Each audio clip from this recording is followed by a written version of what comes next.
भैया इंस्टिंक्ट भी कोई चीज होती है और मुझे तो शुरू से ही लग रहा था कि इनसे ना हो पाएगा। मेरा मतलब है पंड्या स्टोर में धवल से ना हो पाएगा, किसी और का होना।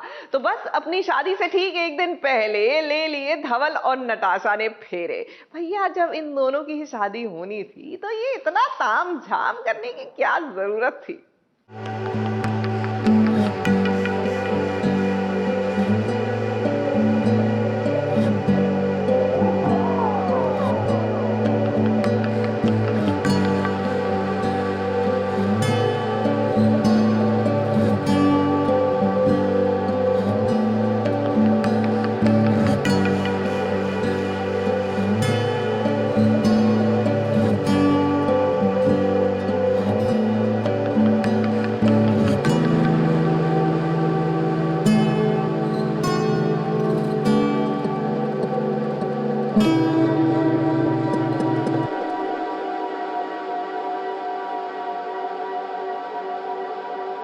सज गया है धवल की शादी का मंडप।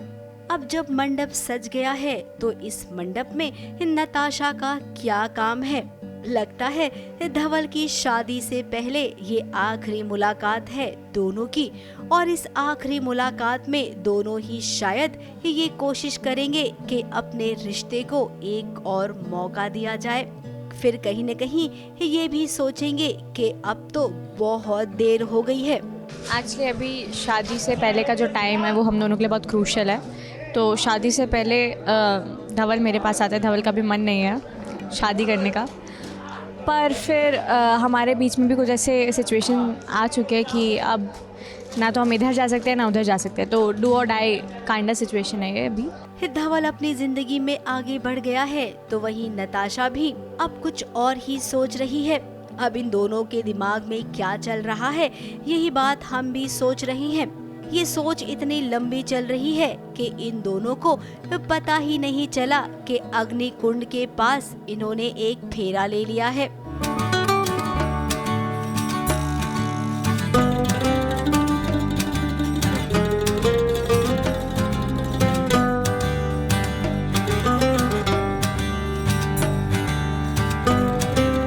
रखा हुआ है जिसमें आग जलती है, वो पूरा रखा हुआ है यज्ञ जहाँ पर होता है, तो उसका हम एक फेरा ले लेते हैं अनोइंगली। बहुत इमोशनल सीन था। उसकी तरफ से वो बोलते हैं कि मुझे फ़िक्र होगी क्योंकि तुमने मेरे लिए ये सब किया है वो सब किया है, और मैं अपनी तरफ से बोलती हूँ कि तुम्हें नहीं होनी चाहिए क्योंकि अब हमारा रिश्ता टूट गया है और जो तुम चाहते थे अब वही हुआ है, तो लेट मी मूव ऑन। अब एक फेरा हुआ है, इसका मतलब है कि शादी की शुरुआत हो चुकी है और इस मंडप में धवल की कोई और दुल्हन तो बन ही नहीं सकती है। इस सीरियल में हीरो हीरोइन के पास कितने भी गिले शिकवे क्यों न हो, मिलना तो उन्हें एक दूसरे से ही होता है। फिर ये दूसरी शादी, ये तीसरी शादी, ये सब तो ना कहानी का हिस्सा होता है।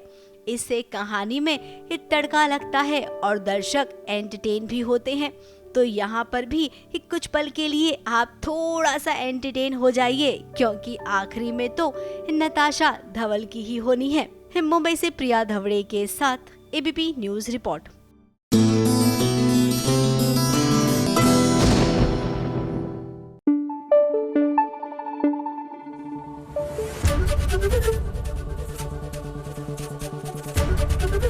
एबीपी न्यूज आपको रखे आगे।